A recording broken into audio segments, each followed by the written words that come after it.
Okay, so the program this evening is Fund Me, Applying for Grants and Residencies. So note that all suggestions and tips are my opinions from years of experience as an artist and gallerist, as well as from input and feedback from other professionals such as gallery owners and art organization executives. And as we all know, there is no one way to do anything. So you may choose to do things in a different way if they are best for you or your particular situation. So we'll start out by talking about why grants are helpful for artists besides the funding. So securing grants helps build your network, your audience, and your exposure. Having the income to create and produce works of art that inspire you is one thing, but the added value of partnering with organizations, artists, and new audiences cannot be understated. The value of a grant is not only how much money you may be awarded, but the value of the grant will provide you to beyond funding. So we're going to talk a lot about how to research for artist grants and residencies. Grants and residencies are available to artists all over the world, but many have criteria. So if you attempt a Google search, rather than simply searching artist grants or artist residency, try adding your city, your region, and state in separate searches to narrow it down. You can also try any of these search terms to get better, more specific results. Artist grants plus your medium, artist grants plus your art subject, artist grants plus emerging or mature artist. Making a list of all the unique descriptors that apply to your art and to you as an artist can be helpful for deciding on search terms. So you can make a list in advance, and then we go to your search engine, you can enter in different combinations of those words. There are many grants and residencies available for minority artists as well as those engaged in various types of activism. So if that describes you, be sure to include those details in your search criteria so you don't miss out on any available opportunities. If you're looking for a grant for a group or organization project, include that in your search term as well.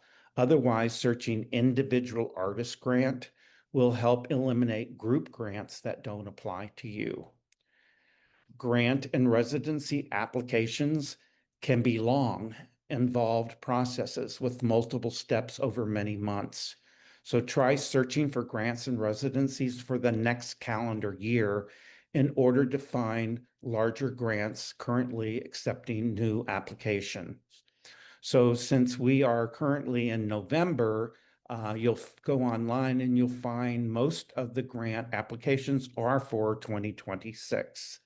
But you might also look for 2027 as well. If you are searching for a specific grant or residency for specific criteria, be sure to include those terms in your search as well, like professional development or project development or unrestricted or emergency. The first steps to securing critical funding for your art include understanding what's available to you and knowing where to look.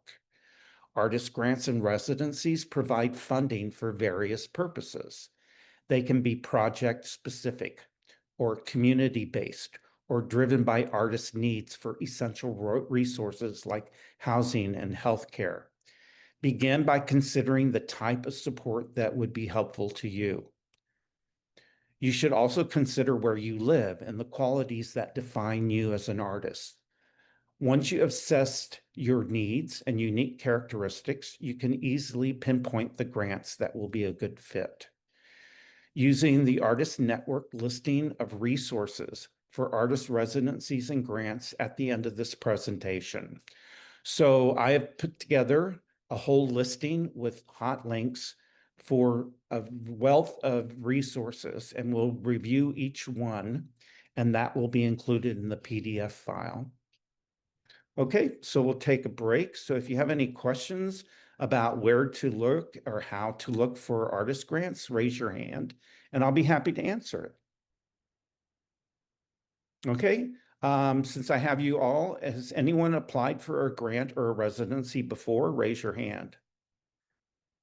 Okay, so we have a few people. I'm just going to ask Kathy if you don't mind unmuting yourself and share with us what grants or residencies you've applied to. I've applied to Penland in it's an arts and crafts facility, and what they had is a winter residency Hmm. um, where I applied for printmaking, and it was um, I went there for 2 weeks, and it's very nominal cost. I didn't get a grant for that. I've been to France just this past spring at Chateau au Crevaux, and they're great. It's free to apply. If you get in, they give most people a grant, which is like a little bit off the residency fees, which are not cheap, but it was well worth it. Um, And did you find the process of the application difficult or easy? um, Well, the Chateau one is super easy. Basically, they just want to look at your website and everything. Penland, I had to write proposal for what I plan to do, and it was more Mhm. extensive. I've gotten a grant from Kala Art Institute for people that are parents. um, So there's all sorts of grants there's out all there. things, and you just kind of I was already involved with Colossus, so I found out about it. So, and then I'm going to go to Gen Tuff in Santa Fe this Okay, summer, great. and Okay. that's a residency. Mhm. And that was a pretty, I mean, it's an interesting range of what you need Yes. to do to Yeah. apply. Some of them are, you have to write your life story and have things all planned out, and then some of them they just want to Yeah. look at your work. So, Okay, Kathy, thanks for sharing yeah. that with us. And so, as Kathy Oh, said, some grants require very little writing, and others require quite a bit of writing. And they want to find out what your goals are, what your plans are, what projects you're going to work on, etc. So, some can take quite a bit of time to prepare before you submit. And Zan, if you want to unmute yourself and share with us what types of grants or residencies that you've applied to? Yeah, I'm just looking at grants. I can't do residencies because I've got animals, and I can't leave them. But I have this big art project I'm working on, and I've been applying to grants. I've been doing this for a super long time, so I've applied to a lot, and I don't get the vast majority. I think I've only gotten a few. And I was working full time as well, so I was only applying to easy ones because I just didn't have the brain space to apply for the more involved ones. Um, yeah, and that might be affecting why I'm not getting them because so many people apply to the ones that I apply to. Um, Yeah, so there's so a lot yeah, of competition out there. yeah. Yeah. So that's why I'm taking this class because Okay. I can't I yeah.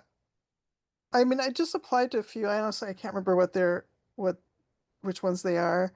I know I applied to Hopper before, which I never have gotten. Um, yeah. Okay. Well, thanks for sharing that. And Rachel, just briefly, if you want to unmute yourself and share with us what type of grants or residencies you've applied for. Yeah, I'm mostly interested in residencies. I didn't apply for many, and I was only in one. It was a Sedona summer colony, and it's no longer being done. It was pretty easy, but yeah, just need to pay. You just need to say a little bit about yourself and what you're going to do. Uh, but lately, I finished my master in fine art, and I want to go to a lot of residencies, and it's a lot of work. It's like, uh, uh, yeah, there's a. I applied for ecology, of course, they didn't accept me, Yeah. but it was a good experience. But you never know why they didn't take you. Yes. Okay. So, Rachel, thanks so much for sharing that. And one thing that I just want to share before we keep going is as you apply for grants or residencies and you do writing, you can reuse that writing. So the more you do it, actually, the easier it gets because you've written your biography or you've written your project description, and you can use that project description again and again for other potential uses. Okay, so thank you for sharing those with me, and we'll go ahead and resume the presentation. Okay, so we're going to discuss what types of artist grants and residencies are out there. So when applying for a grant or a residency, it's important to consider your fit as an applicant and how the grant will be a fit for you as well as an artist. For example, if you're a sculptor, applying for a grant or residency that requires you to produce work without providing the proper facilities to do so may not be the best choice. Or if you're an artist looking to start an art education program, you may not want to apply for a grant or residency that requires you to produce a body of work. While the perfect grant or residency may be hard to come by, it's helpful to think of grants and residencies in terms of certain categories. So let's talk about that. So there's project-based grants and residencies, and these are usually government-sponsored or organizational funding for art programming, public works, and exhibitions. Whether it's for a mural, a performance art piece, or an educational event, project-based grants and residencies can be awarded to a single artist or to a group of artists. In addition, project-based grants or residencies may require artists who haven't worked together before to collaborate with one another. These types of grants and residencies are best suited for artists who have a very clear vision of what they want to create and why, especially if there is some benefit to the community awarding the grant. For example, if there's a $5,000 grant to beautify a city block, a muralist with a cultural and community understanding of the area will be able to submit a very strong application. Okay, many grants and residencies support funding for artists looking to create art about and around identity. These types of grants and residencies usually require a strong artist statement and portfolio. So if you're an artist from an underrepresented community, be sure that your work and purpose as an artist fits the criteria of the grant and residency that you're applying to. To increase your chances of being accepted, hone in on explaining how the focused identity of the grant and residency is reflected in your art. So grants and residencies that require artists to work alongside teams are popular because they have bigger, more flexible budgets. Oftentimes, they involve an artist in residency program, a group exhibition, and or a programming event. These types of grants or residencies are particularly useful to young artists starting out who are looking to build their portfolio. They can also offer incredible opportunities to work alongside more established artists and to meet new and diverse artists working in multiple disciplines. There's also emergency artist grants and residencies. When people hear the term emergency grant, they often think of loans or small businesses. However, since the COVID-19 pandemic, government and private organizations have begun to recognize the emergency funding needs of artists. There are now many pandemic and non-pandemic grants that offer artists the opportunities to access stopgap funding for projects, housing, and more.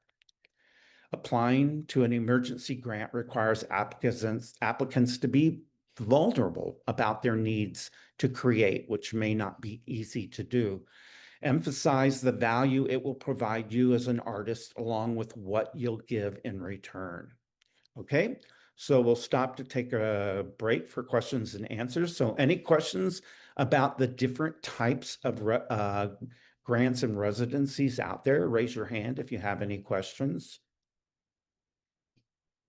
Okay, before we move on, then I'm going to ask Mary if you want to unmute yourself and share with us what type of grant or residency you're interested in applying for in the future.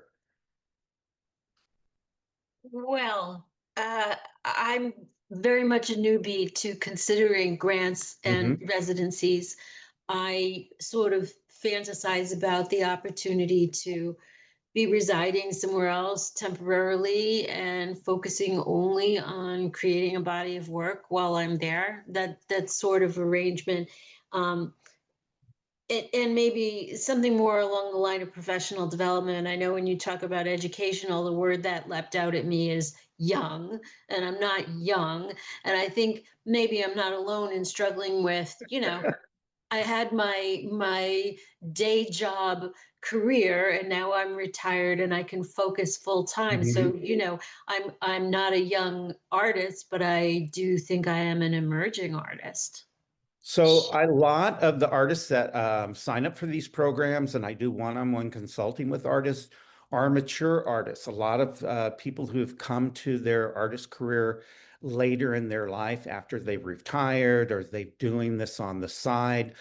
So I'm very comfortable working with artists of that type. So what you just described, it does not eliminate you from applying for any of these, including professional development program. So Mary, thanks for sharing that with us.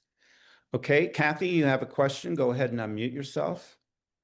Oh, I just wanted to respond to Mary, and just emphasize that, yes, when you go on a residency and you can immerse in your work, it's just an invaluable tool to really pushing yourself forward. You can make so much progress because you're so focused. It's just wonderful. And I forgot to mention another one that I go to all the time, in Cahoots residency. Many, many, many people are my age, at least half, and in the same situation as you. And then there's people that are, just got their masters. It's a diverse group, but you will not find yourself alone. In terms of age. And what was the name of the residency you just mentioned? Was it In Cahoots? In Cahoots, yeah. It's Okay. printmaking and book arts in Petaluma. And very I've clever name. gone there many times, and now I have sort of yeah, it's a wonderful place. Okay, Kathy, thanks for sharing that. And Okay. Zan, you want to unmute yourself and share your question? Yeah, I have a question because to Mary's point, I'm confused whether I'm an emerging artist or mid-career artist because I've been doing this for a long time and I've got BFAs in art, but I instead of being a professional artist, I worked, and so it was always kind of more of a side hustle. So I have this very long resume, but I really haven't progressed as an artist because I was just doing it as much as I could on the side. So I'm confused if that So means. the term mid-career describes someone whose career is being an artist, producing art. So being mid-career means you've been making art and selling and showing and selling it as a profession for quite a few years. And so you're in mid-career. An emerging artist is somebody who's may have made art for many years like you, but is just emerging into a professional career as an artist. So, Okay. so I'd term you as an emerging artist versus someone who's been their sole basis of their time and effort has been making art, and that's been for the last 10, 15 years in their mid-career. Okay, cool. Okay, Thanks. sure. Thanks for asking that. Okay, so we'll go ahead and resume the presentation. Okay, so let's talk about winning artist grants and residencies. Your artistic talent and impressive body of work are the foundation of a standout grant and residency application. Now, all that's left is the easy part, showing it off. An artist grant or residency application may not feel like a creative exercise, but it is. You can be creative in writing this, and it really helps you delve into what you make and why you make it and what you want to share with other people. Finding ways to authentically tell your truth will result in a standout submission. When you know what grant or residency applicant reviewers value most, you can make a great impression at first glance, no matter how many applications they receive. So before you write the application or fill out the application, ask yourself, what will I do? What kind of art do you want to make? Where will I make it? Where do you want to physically be? Do you want to do this in the US, in Europe, in Asia? Where will I show, perform, or publish my project? So once you make the artwork, then what do you want to do with it? When will I make it? When are you available to travel, to go to a residency, or when will you make it out of your studio if you get a grant? When will it be seen? So think about the timing. How will I do it? What kind of materials do you need? Do you need to, can you make it by yourself, or do you need additional people to help you? Why is this an important project to myself and other people? So why will this help you grow as an artist? And what will other people get out of it, whether it's your community or people who will view or participate in the project? Why is it important to my career right now? Why is this helpful to you right now where you are in your career, whether you're starting, whether you're mid-career, whether you're a mature artist? To make a strong case, grant applicants should demonstrate the potential impact of their project and provide specific examples of how it will benefit the target audience or community. So not just making the work, but how it will impact others. Make sure that you present yourself as capable, knowledgeable, and forward-thinking. Even if you feel maybe a little self-doubt, you don't want to express that in your application or in your writing. You want to express yourself as being confident. Establish your credibility through the thoroughness of your plan, the intentional way that you present its importance and value, and the knowledge you have of what has already been learned or studied. So the more thorough you are and the more you give details, the better your chances are. So let's go over some tips for compiling a winning artist grant or residency application. Make sure you have an awesome application will improve your chances of receiving funding. So really allow the time to devote to writing out a complete and compelling application.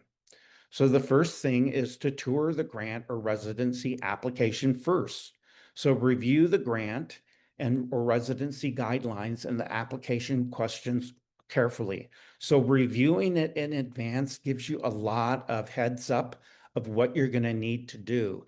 And it will give you an idea. Do you feel comfortable in completing this application, or do you feel that you're not quite ready to do this kind of thing? It'll also give you an idea how much time you might have to spend on completing the application. As we heard from some of your fellow artists, some are easy and quick to do, and some are very lengthy and challenging to do. This can help you understand what's involved in a grant or residency application before you write a single word. Once you gain access to the portal, comb through all the requirements and list them out in a working document. So I like to put together a Word document, and I put in a list of each element that I'm going to need to write about, and that will become my outline for my application. This prep method ensures that you won't miss that one key supplemental material on the last page of the application of the portal. Also note that some application portals contain yes or no questions that pop up additional fields based on your answer. So touring that portal before you get started can help you create a checklist that empowers you to gather all the necessary materials from the start. The next thing to do is hone your pitch. Your pitch summarizes what the project is and what makes it important and why it is important. The key to an engaging pitch is highlighting the parts of your project that best align with the funder's interests.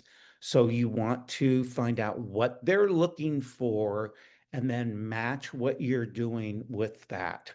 For example, if you're a multidisciplinary artist applying for a visual arts grant, you'll want to emphasize your visual arts work in the pitch. The key is to keep your pitch short and sweet. The details of who you are, how the project came to be, and how it will manifest can appear in other areas of your proposal. You want to update your artist bio. Your artist bio should talk about everything from where you're based to what your artistic practices are, to relevant details about your life and background that influence your work. You also want to include awards, accomplishments, and most recent projects, so be sure to keep your artist bio up to date. You want to organize your project description. So the project description is the meatiest part of your grant or residency application. Your project description should answer a host of questions for the funder. This is where you'll define some of the nitty-gritty details you left out of your pitch and borrow from your boilerplate master proposal. So consider these key questions if they're not asked already in the application. What's the purpose of this project? Why are you doing this? What is the methodology? How are you going to do this? Who are you partnering with for this work? Are you doing this on your own? Are you partnering with a gallery, with an art organization, or with other artists? What is your timeline for this project? When do you want to start? How long will it take? When do you want to finish? If it's a community-focused grant, who in the community you're supporting with this work? So who is this going to support in your community? Why is it important for them to interact or engage with your art? What will they get out of it? What benefits will the community have? Where will the work be exhibited or performed? So know where it's going to be shown.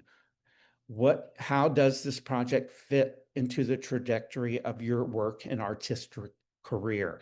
How does this help you in your career and furthering your art practice? You want to share your project budget. Prepare a line item budget for the project. Your budget should reflect everything you mention in your project description. Approach your budget by creating a list of all project expenses. Include costs related to space, materials, software, travel, professional fees, paying collaborators. Don't forget to calculate the cost of your own labor in the budget. You can approach this by estimating how much time each step of the project will take you and a wage. So if you're going to be working on creating a project and having it exhibited, you keep track of your time, or you break out how much time you forecast that it's going to take. And you might pay yourself $20 an hour to do this work, and that could be in your project budget as well. If expenses are greater than the grant or residency award itself, show this in your budget where additional revenues will come from. Expenses in your budget should match all activities and collaborations defined in the proposal. So here's a sample budget for an artist residency. So the projected expenses: international travel, round trip, and you can include the cities. So this is from SFO to LJU, $1,700. Or in-country travel, once you get there, inner city travel from one place, from the airport to where you're going, $200. To and from the airport, $100. So the total travel would be $2,000 for this project. Lodging, 30 days at $10.25, a very affordable location, $375. Your meals, $20 a day at 30 days is $600. Materials, installation materials, $200. Website design, $300. Video cassettes. This is the old days when you used to use a VCR, $100. Printed matter, things that you're going to print out for the project, whether it's your artwork or brochures, signage, flyers, etc. Total cost of materials, $3,300. Your artist fee, how much time it takes for you to work on the project. So this is estimated at $1,000.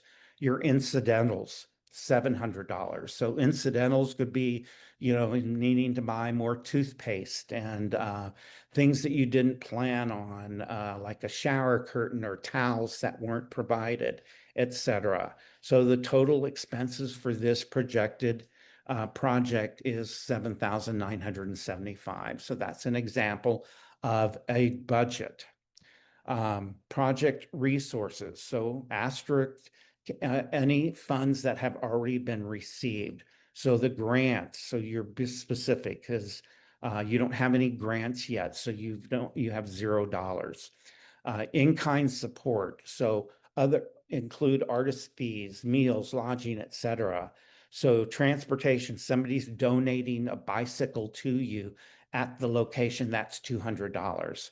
Website design, somebody's donated doing that for you at $300. So your total resources that you already have acquired, this amount of money or commitment for this money is $500. So you subtract that from the total of the project, and now the amount you're requesting is $7,475. So you list what you need, you list what you already have, and then you list the amount that you want. Okay, take note of the funder's language and use it. So this is really important.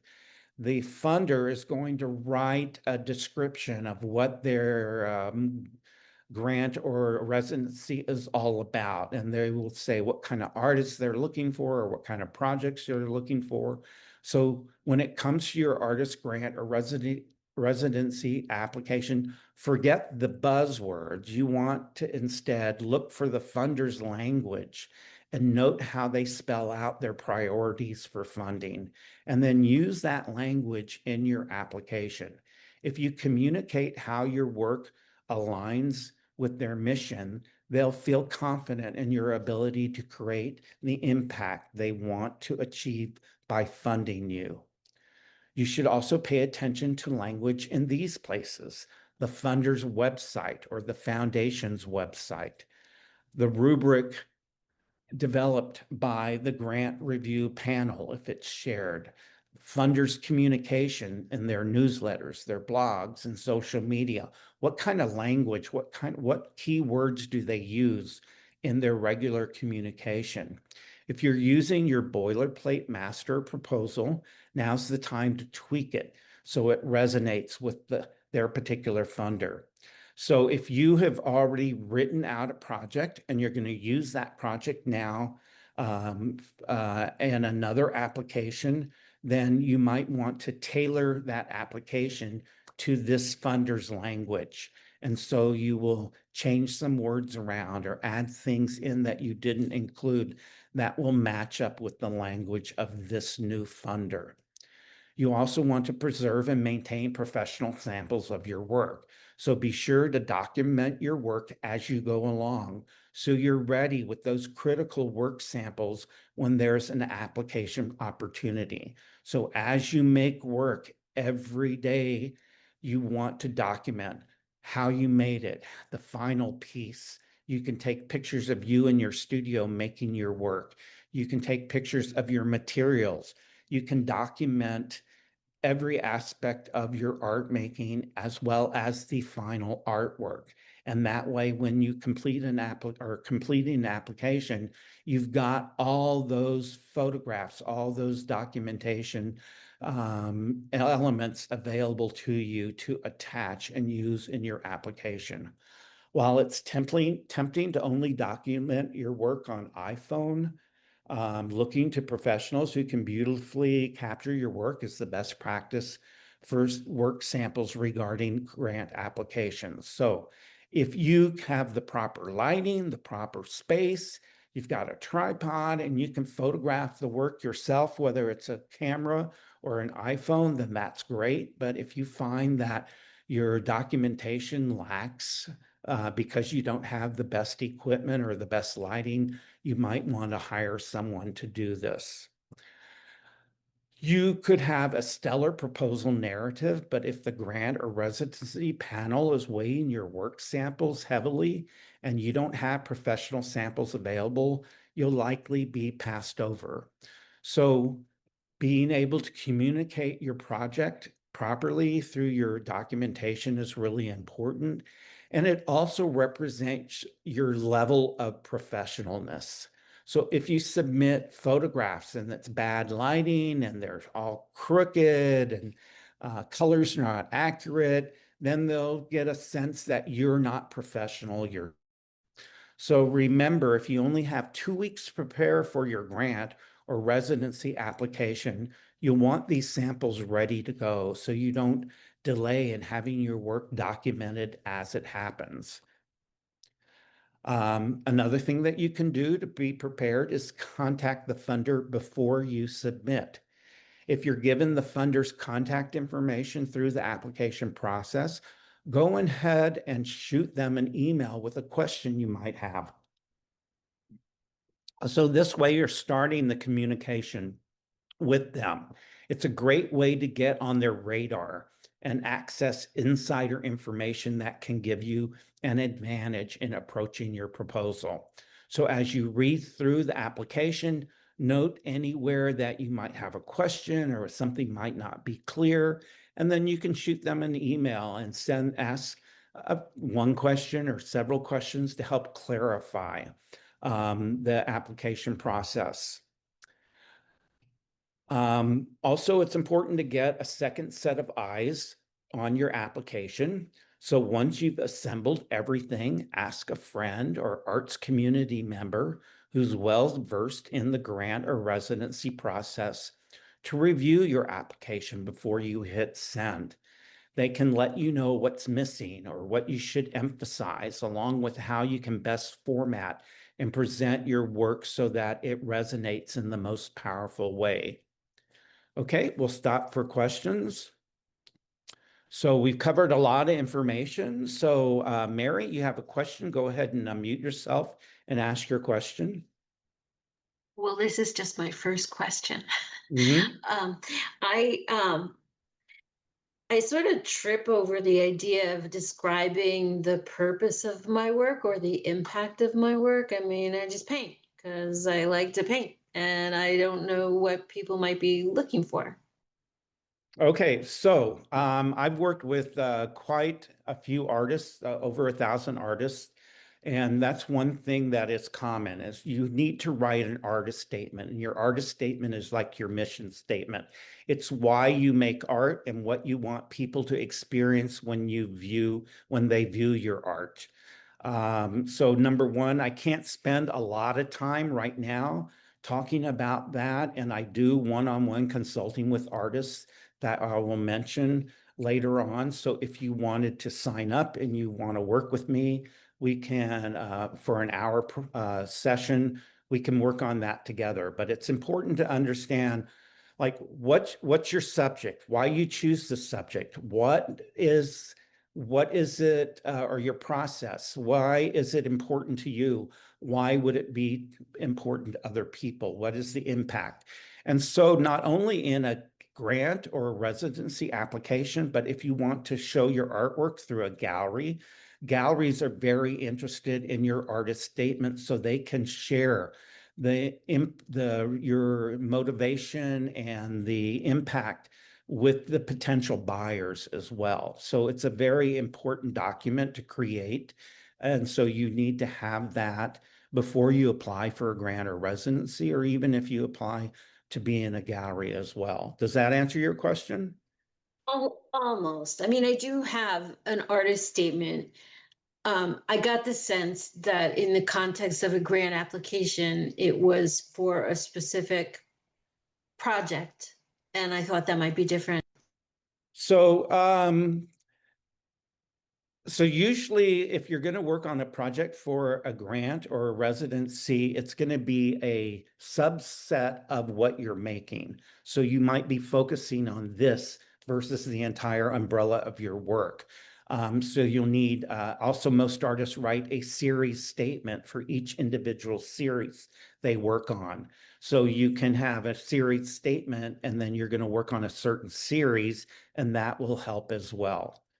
But it's really, they're looking for like, what impact will this have on a viewer? What impact will it have on the community? Okay, any other questions, Mary? Okay, any questions from anyone else? Raise your hand. Okay, Rachel, go ahead and unmute yourself. I was a little confused with the budget. For residencies, I never saw any request for budget. They also always say, tell us if you need specific tools, if they have it, or you should bring your own materials.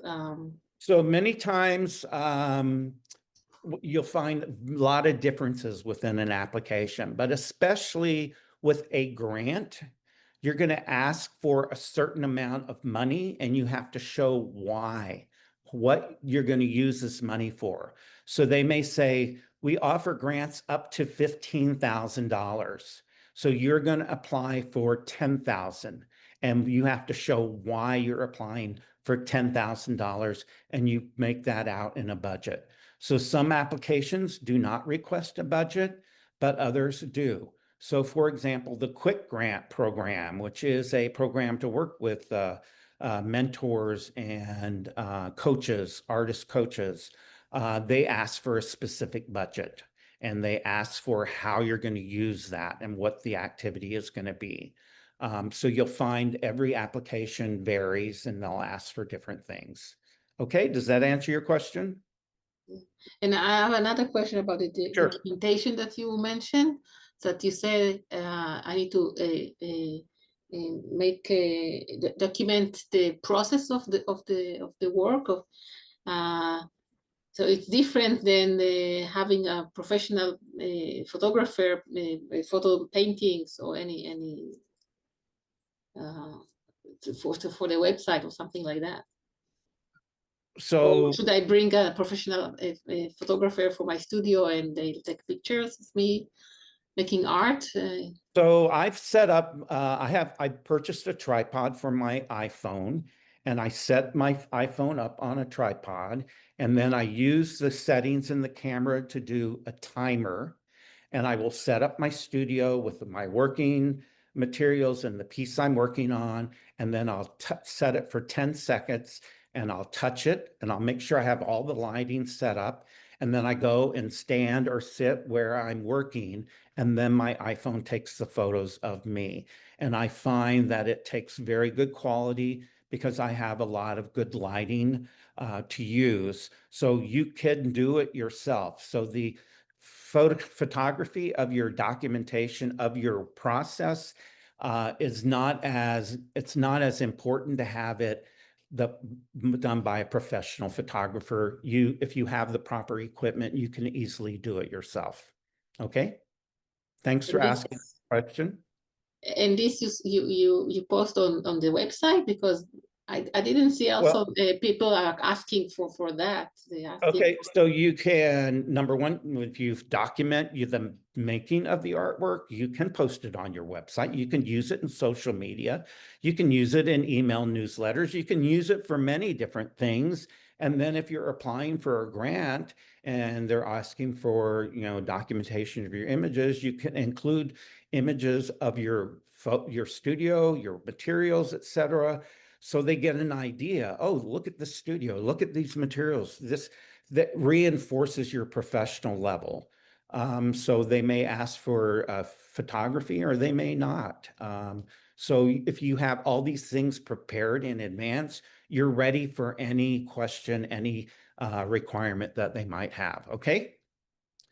Okay, thanks for your questions. We'll go ahead and resume the presentation. Okay, so here is an artist grants and residency checklist to use before you send. So this is a whole listing of things that you can do before you send the application in. You can connect with the organization giving the grant. So one of the most overlooked ways to connect with donors and organizations awarding grants is simply to connect with them. Putting yourself on their radar gives you more visibility with decision makers. So when you submit your application, they already know who you are. That's a great leg up. And if you don't get the grant or residency, you can reach out for any feedback to ensure that you have more success in the future. So if you apply for a grant or residency and you're not accepted, you can always email the organization and ask them what you could have done to better your chances, or any feedback they may have had on your application for you to do a better job in the future. You want to make sure your application demonstrates your shared values with the organization. A major consideration for any organization awarding grant money or a residency is how you, as the artist, share your values, beliefs, and mission to accomplish shared goals with them. Be sure to read the mission statement of the organization closely and cross-reference it with your application. For instance, if you're applying to a public arts project about diversity in a particular neighborhood, did you highlight your knowledge or appreciation of the history of that diversity? Using shared vocabularies will set your application apart as well. For example, if the donor organization uses words like community and inclusivity, be sure to describe how your work accomplishes those values as well. You want to highlight your inclusivity as an artist. So by nature, artists are often inclusive. By communicating that inclusivity of gender, race, ethnicity, etc., may not be obvious in your grant application. So be sure to highlight past projects that speak to the inclusivity in your process, work, and audience. You want to emphasize the value of your personal perspective. When applying to grants or residencies, there's no need to be shy. Your perspective is valuable and needs to be communicated and shared.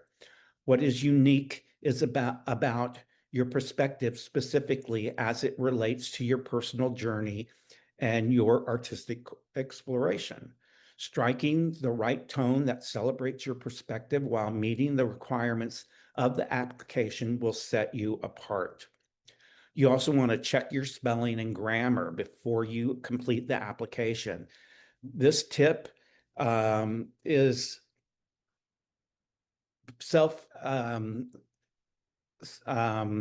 self-aware, but it can't be emphasized enough. No matter how talented, dedicated, or passionate you are about the grant or residency that you're applying to, incorrect spelling and poor grammar will make it stand out, and not in a good way. Use proofreading tools like Grammarly, or have a friend or family member take the time to review your application responses so you make sure that you don't have any errors. Make sure there are no additional asks. Read the grant or residency application closely. For instance, before you send your application, do you need to provide recommendations? Does your portfolio need to have a certain number of works? Or after you submit it, do you need to interview with the reviewer or submit further documentation? So be sure that you know all the things they're going to require and ask for. Reading the asks closely and following the additional asks on the portal or email could be the difference between being awarded the funding or not. So you want to set yourself up for funding success. While you can't control the grant or residency application decision, you can significantly influence the decision-making process if you're careful, mindful, and thorough in the application. It can seem tempting to apply to as many grants or residencies as possible, but your time may be better spent applying to fewer grants or residencies with more time and thought into each one. Before you hit send, be sure not only to make a checklist, but be intentional with your answers. Before you apply and after, be sure to keep track of the ask, stay connected, and provide any additional information that is asked of you. Grants or residencies connect you to more than funding. They broaden your network of artists, fans, and supporters. Okay, we'll take a break. Do you have any additional questions about applications? Raise your hand. Okay, so we'll go ahead and resume. So we have a lot more information to cover. So how to develop valuable relationships with art grant or residency funders. This is really a great possibility, is if you can connect with them and establish a relationship. So do your research and say hello. Research funders who you feel might be interested in your work and reach out to them directly. Introduce yourself and acknowledge that you understand the funder's goals and aspirations by sharing how they align with the work that you do. A funder's portfolio is typically accessible to the public. They usually have a website, white paper, or annual report that reveals the type of artists they support, along with the kind of funding they give, whether general operating or project specific support, which may be dedicated to more experimental projects. Individual artists typically seek project-based funding, so they take time to pinpoint where your work and the funder's previous projects align. For example, let's say the last 3 or 4 projects they funded focused on climate change. If that aligns with the work that you do, you should reach out to that funder. Philanthropy is often project-based, but it moves towards more general operating support reserved for larger institutions and organizations. That means it's a good idea to network and collaborate with artists who share your focus and are connected with organizations and institutions that are candidates for general operating funds. So if you're approaching something that's much bigger, you might bring in other people to help you that may have experience with that organization or with that project. Many artists feel like there's not enough funding to go around, but when you collaborate with others, stronger proposals can happen. So don't hesitate to go beyond showing up solo in favor of joining a group. Decide on the best way to reach out. When choosing how to reach out to a funder, consider where they're most likely to engage. If you're unsure about the best channel, reach out to someone who knows the funder or try your luck with an email, the go-to method.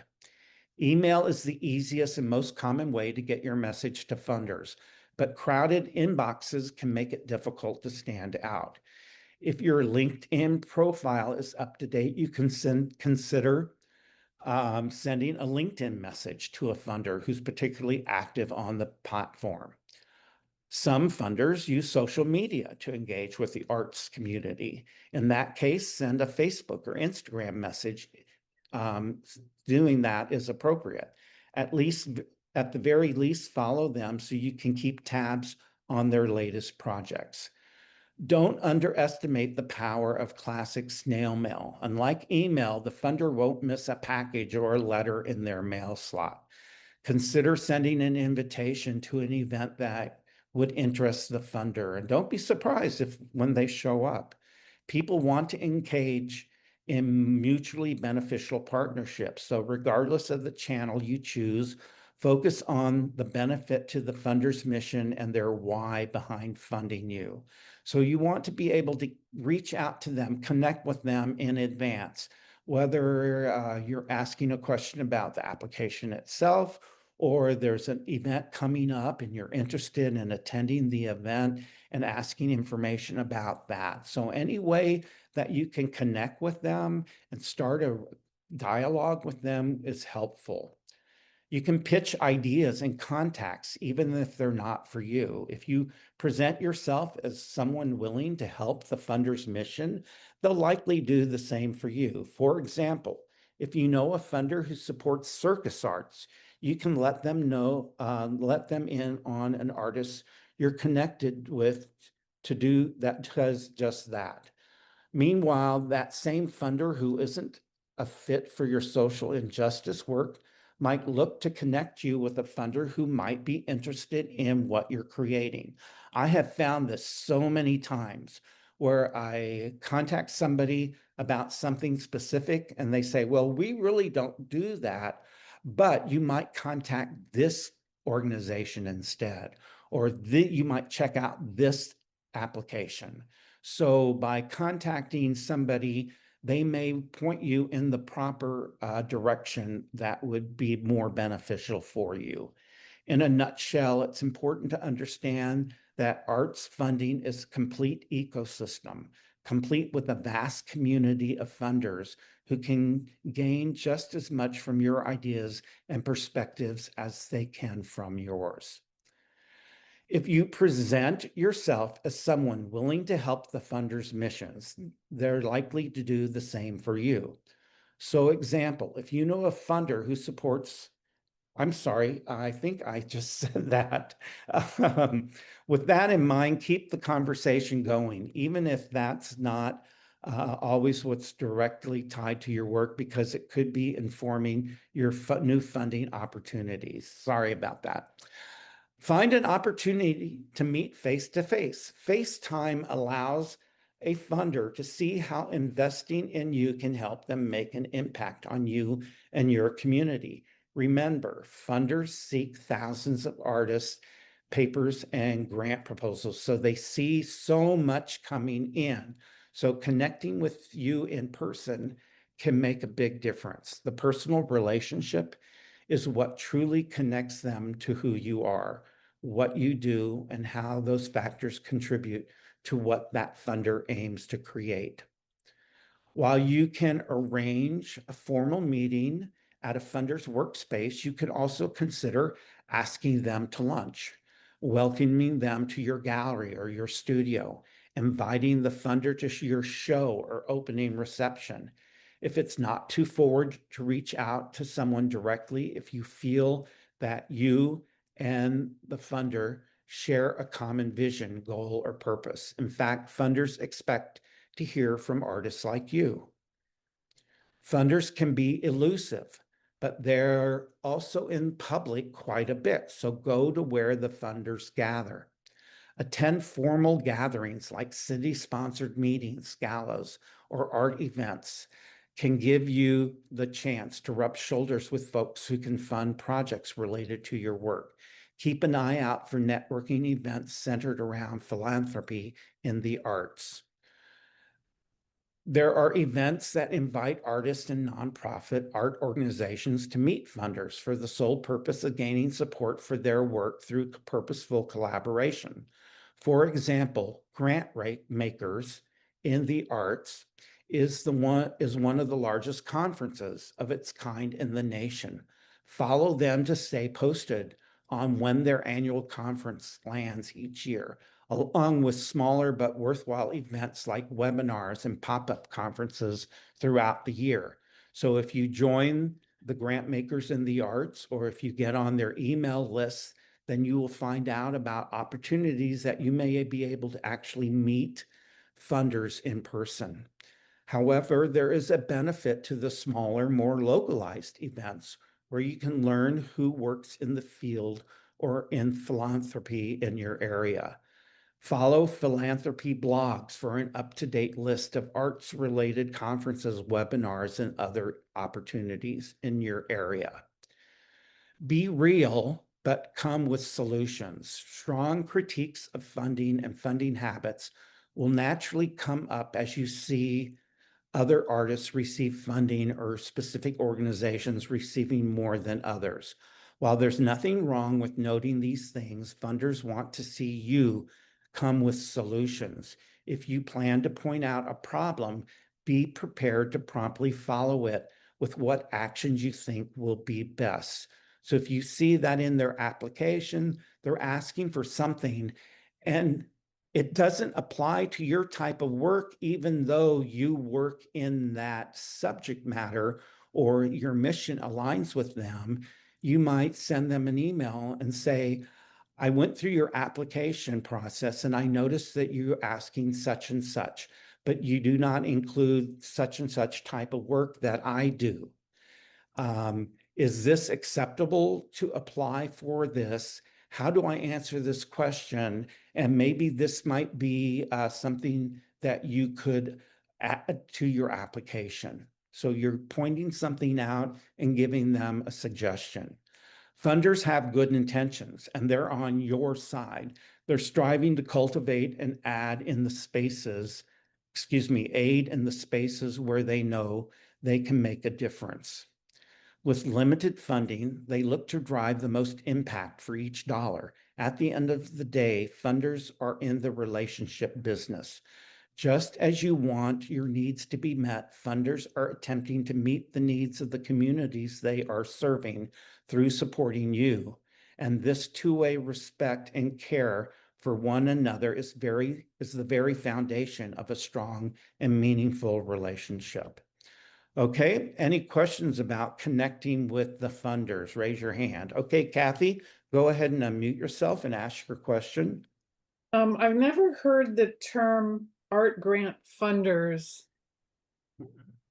Can you say more? Like I just Googled it and I'm getting like big corporate people like the Mellon Foundation or, you know, big corporations. And it almost sounds to me like there are individuals that help artists get grants or. So there's artist grants and that might be the name, like grants for, I'm just to make something up, grants for Native American studies. That may be the grant. Well, who's funding that? It may be the Museum of Native Americans in Tulsa, or, you know, and you need to find out where the money's coming from for that grant. And so you can connect with that. So the funder is basically the organization that's sponsoring the grant, and they're made up of people. So you might say the executive director, that's a funder. The program director is one of the funders.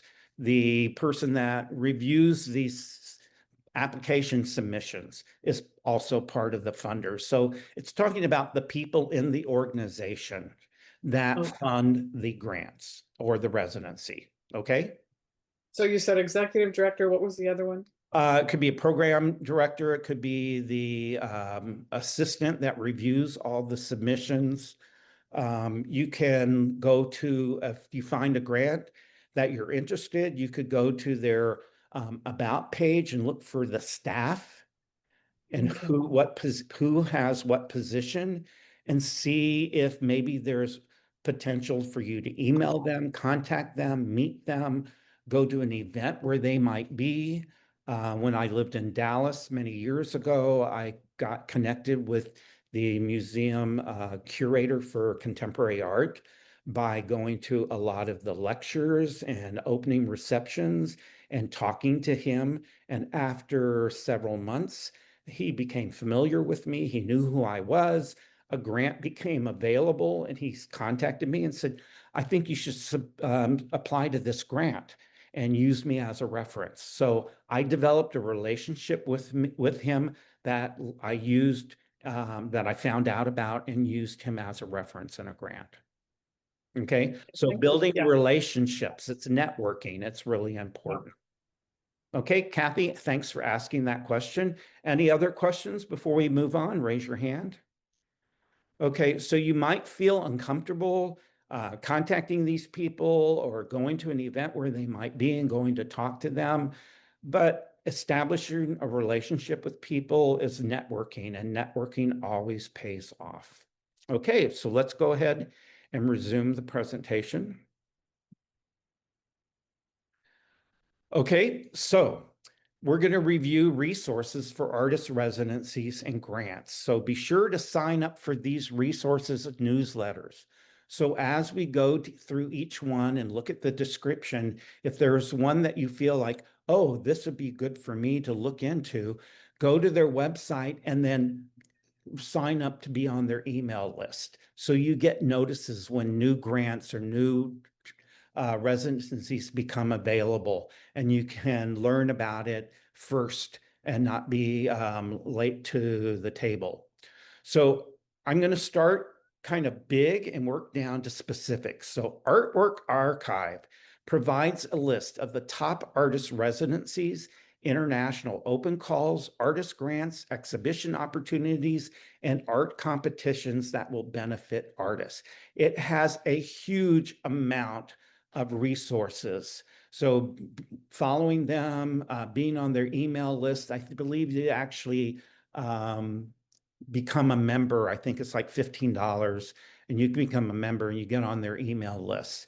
So you can be on their call for entry, or you could go to their resources, because they provide not only information about the opportunities, but how to apply, and tips and suggestions. So they give a very extensive resource about residencies, grants, and other opportunities. There's also the Artist Communities Alliance, the ACA, and it's an international association of artist residencies. So ACA supports the people who power the field of artist residencies, and that's administrators, artists, culture bearers, creatives, volunteers, neighbors, and community members. The organizations and programs that provide time, space, and resources for artists to advance their creative practice. Artists and artist residencies are the center of their work. So again, for every listing that I'm sharing with you, there's a hot link, and that is provided in the PDF file. And you just click on the hot link, it'll take you right to their website. So again, this is an organization that's all about artist residencies. So if that's what you really want to concentrate on, you can go to their website and learn a lot more about them and what they offer. Trans Artist let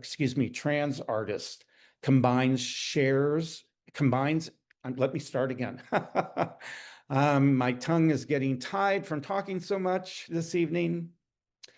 Trans Artist combines and shares knowledge and experience on artists in residence programs and other international opportunities for creative professionals to temporarily stay and work elsewhere, with tools and services developed from the artist's perspective. So this is all about residency programs, and it's created by artists, the artists that know what the needs are, etc. So this is another great resource. There's Res Artists. It's a worldwide network of artist residencies, and it's a 30-year-old network of artist residency operators from around the globe, with a network comprised of more than 600 vetted members in over 80 countries. So this is a great resource, because this is an organization that's been around for a long time. They vet their members, and it's in 80 countries around the world. So this is a good resource for residencies, especially outside the US. Ray Title is a service for professional contemporary artists searching for opportunities, competitions, exhibitions, residencies, etc. So there's the link for them, and there's a lot of opportunities and resources available on their website. NetX, and they're at the new Museum of Networked Art. So NetX posts calls for artist opportunities and residencies, including visual arts, film, video, and sonic art. So most of what we talked about so far has been visual art specifically, but this also includes film, video, and sonic art, which are hard to find opportunities for them in the traditional websites. Creative Capital provides grants up to $50,000 to individual artists to support the creation of groundbreaking new projects. The new application process compromises only 6 short questions, which has been reduced from 40 questions. So it's much easier now. So they grant up to $50,000 so you can state how much you need and why you need it.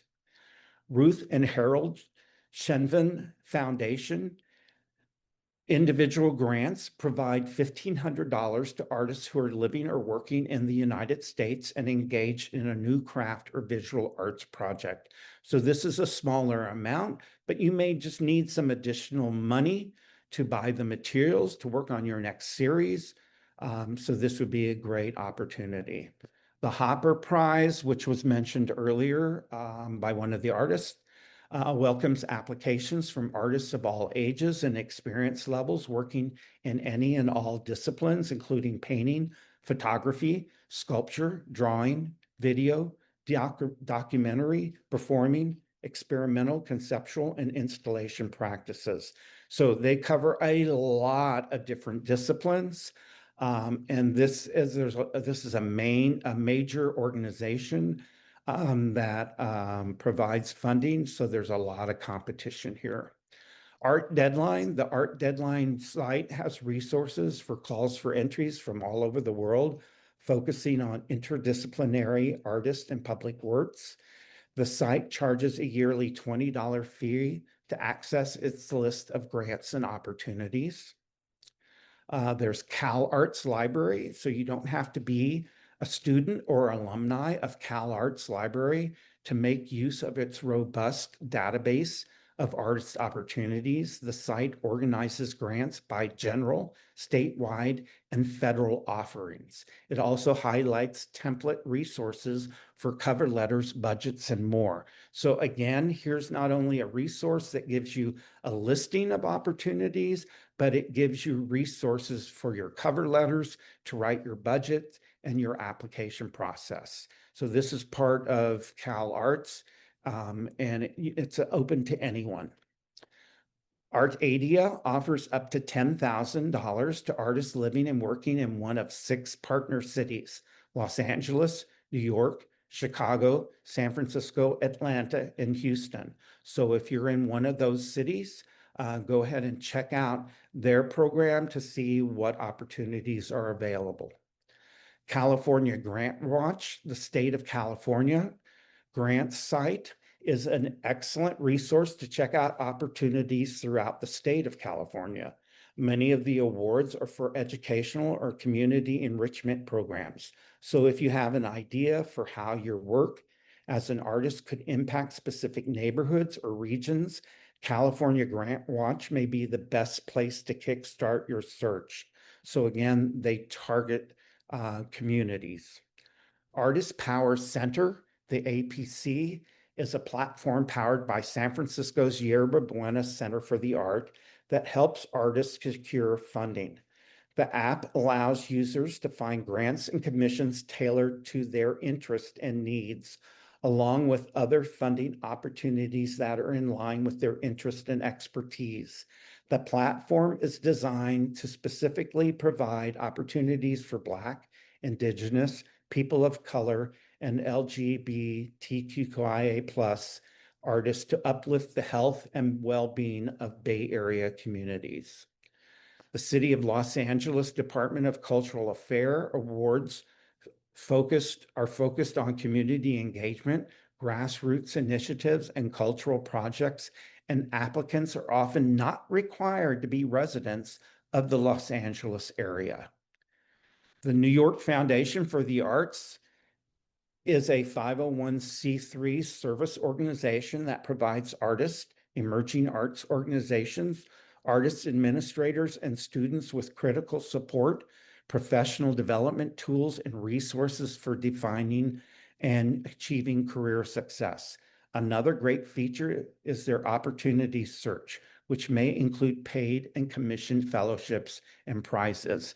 So I always go to the New York Foundation for the Arts website to look for opportunities. It's a go-to for me. Patreon. So unlike grant programs, Patreon allows you to set up a subscriber-based service for your existing fans and audiences to pay to access your work.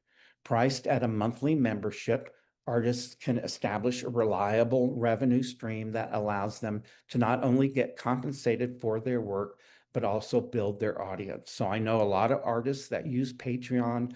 They get subscribers. They may offer a monthly or a quarterly or an annual gift. Like they'll get a piece of artwork every quarter to one of their subscribers or to all of their subscribers, or their subscribers are invited to a special event or reception at their studio, etc. So Patreon is something that you could use for funding as well. So we've covered a lot of organizations that you can use for resources. Do you have any questions about what we just covered? Raise your hand if you do. Okay, Zan, go ahead and unmute yourself and ask your question. I'm curious about Patreon because I follow a lot of blogs and they do it and they like release special content for their Patreons. And I've heard people say to do that as an artist. And so you gave two ideas. Are there other ideas that Well, people so do? so Patreon. Okay, so I knew an artist that was doing a project, and he was getting funding, trying to raise funding to produce it. And every person who contributed through Patreon to his project then got a little, he created a pin. So he was doing video programs on old TVs and he wanted to buy old TVs to project. So he created a pin of a TV. So as a subscriber, I got a pin that I could wear that was an old-fashioned, old school television that I thought was really cool and mid-century modern. And so that was an award that I got, or a gift that I got from helping him fund his next project. Okay, so it could be project specific, not like an ongoing thing. Yes, it can be Oh, okay. like you're going to create a new series and you need to rent the space or you need to buy these materials for it. So you can do a Patreon. And Patreon, you could use social media and email newsletters to get the word out and get people to help fund your next project. Okay. Thanks for the question. Any other questions before we move on? And you can register for any of my programs online or learn about more one-on-one artist consultations at sfartistnetwork.org. So that's my website for all the programs. So this is the last program of 2025. I do programs in the winter, spring, and then programs again in the fall. And so the programs will resume again in 2026 every other Monday. So in January, we have creating a saleable body of work and writing your artist statement. And then in February, we have create an attention-grabbing portfolio website and also entering juried art shows. And then in March, we have alternative avenues to exhibit and sell your art, as well as other programs throughout March, April, May, and into June. So there's quite a few programs coming up again in 2026. And as I mentioned earlier, I do affordable one-on-one consultations via Zoom. So if you have not met with me before, I offer a $99 first-time special to help you develop strategies, goals, and action plans for your artist career. And if you're in California, the Quick Grant Program awards reimbursement up to $600 to California artists to work with consultants, artists, and consultants, coaches, and mentors for professional development activities. So if you're interested, you can work with me and do 4 free 1-hour sessions online and get reimbursed through the Quick Grant program. So if you're interested, email me and let me know, and I'll reply and give you more information to how to go about doing that. I go to Mexico City every year, and so in February of 2026, I'm offering art and food tours to visit art galleries in different neighborhoods and participate and or to go to museums and special sites for murals and installations and partake in the local cuisine. So if you're interested, you can go to the website and learn more about that. I also do programs in Chicago in May of 2026 and September of 2026. So we can visit galleries and museums and public art, and participate or partake in the delicious foods of Chicago as well. So if you know of other artists that you think would benefit from these programs, please share the website link to the Artist Network programs with them, or forward the Artist Network emails to them as well. Okay, so I like to wrap up the sessions by getting feedback from you. So I'm going to ask each one of you that has your video on to share with me one thing that you felt was a key or new or important thing that you learned tonight, something that a key takeaway. So Kathy, if you don't mind unmuting yourself and sharing with me one key takeaway that you got from the program this evening. Well, I guess it's about the contacting individuals within, grant funders. That was just something, that was not even on my radar at all. So that was very unique. And I'm also extremely grateful for the thorough list of all these things that you've put. There's a couple of residency things that I was not aware of. So I'm very excited about that. Okay, that's good to hear. Thank you, Thank Kathy, you. for sharing that, and thanks for joining the program tonight. Thank you. And Rachel, if you want to unmute yourself and share with me one thing that you felt was new or important that you heard in the program this evening. Yeah, but I wonder if I can ask a question. So once we go get the feedback, then I'll ask if anybody has any additional questions. Okay. Yeah, the resources are very important, and the way to search, that was new to me, to add all those interests that I have. That's the important. keywords, yeah. Yeah. So even like when I'm looking for an art consultant, I've learned if I enter an art consultant and dealer, that I get more things come up in a search engine than just putting art consultant. So it's really helpful to know what words to add to your searches. So Rachel, thanks for sharing that, and thanks for joining the program tonight. And Mary, if you want to unmute yourself and share with us one key takeaway from tonight's program. Mary, you need to unmute yourself.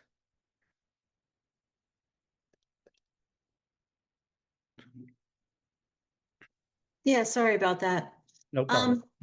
Yeah, definitely the list of resources. And as Rachel said, the different ways of searching for additional funders and so forth.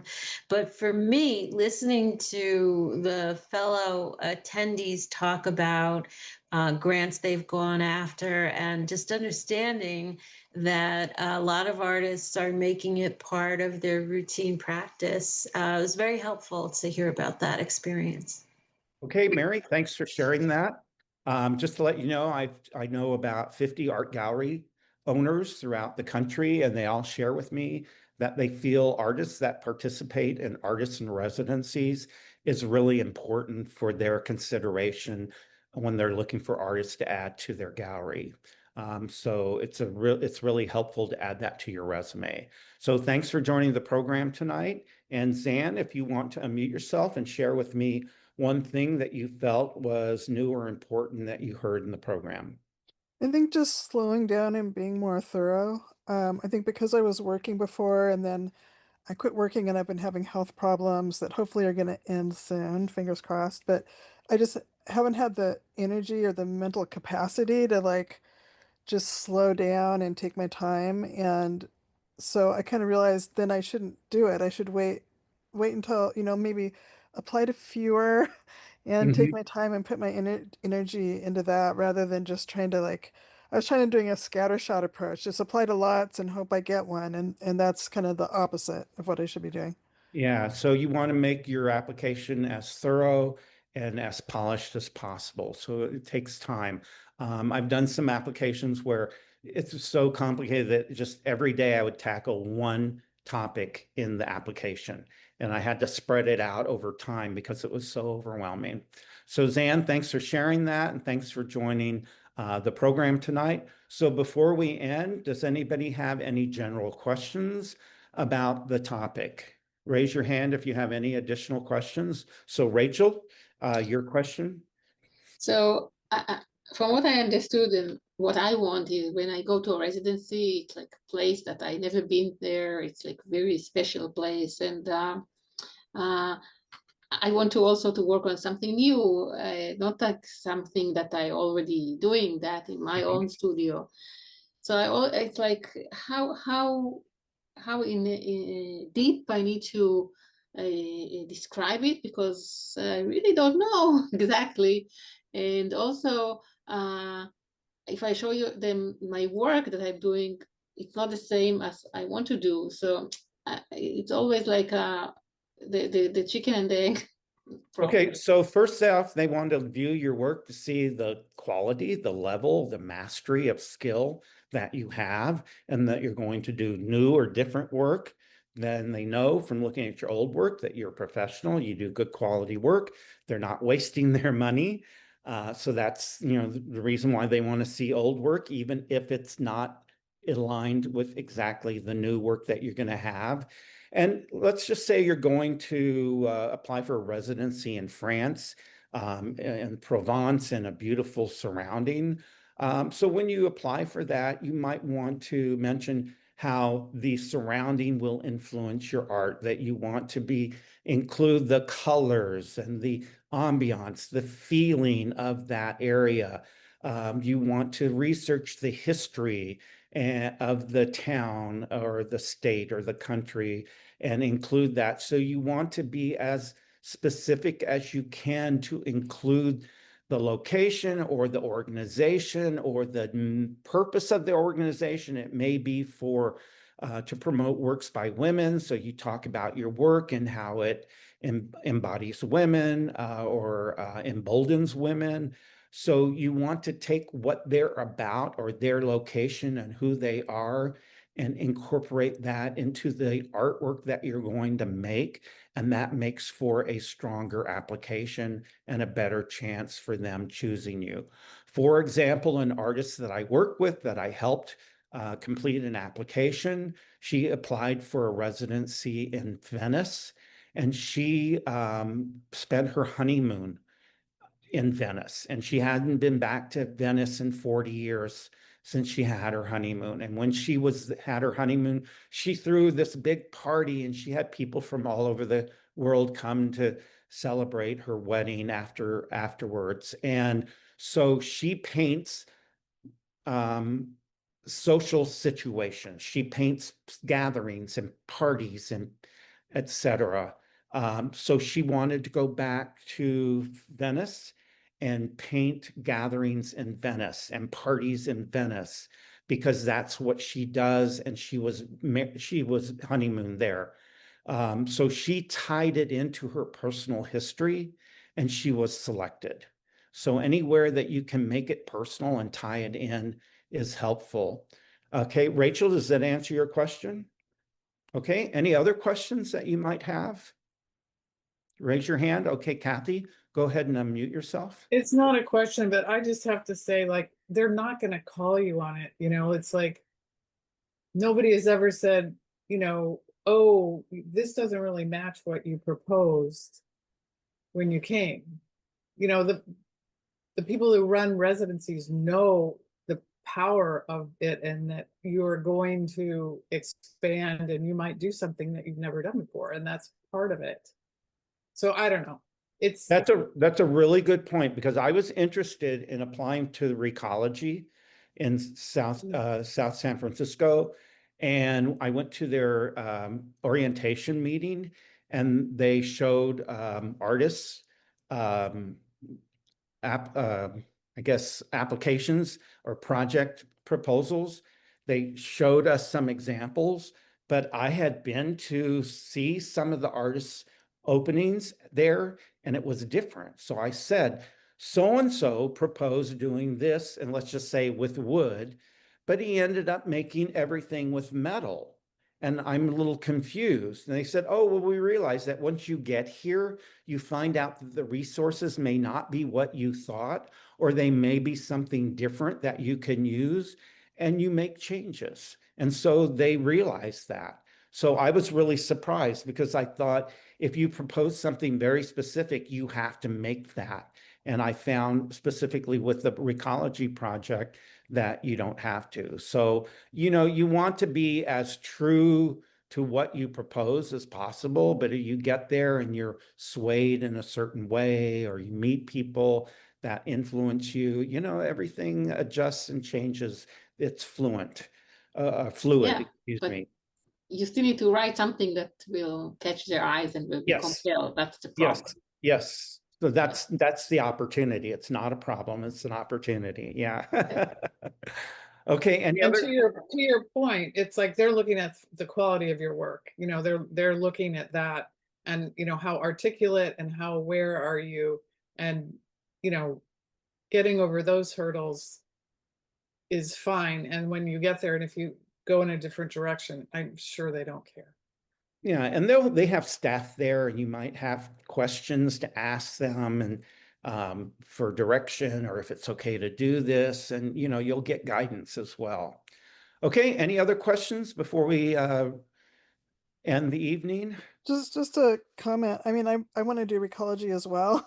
I actually I started to apply this year and then realized I couldn't do it because of my health, but I'm really super interested. And Rachel, I heard you applied, and Stephen, you were thinking about applying. So So one of the limitations about Recology that surprised me and that I didn't fit with it was that you're required to work there in their studio certain number of hours every week. And if you're full-time residency, it's 40 hours. And if you're part-time residencies, it's 20 hours.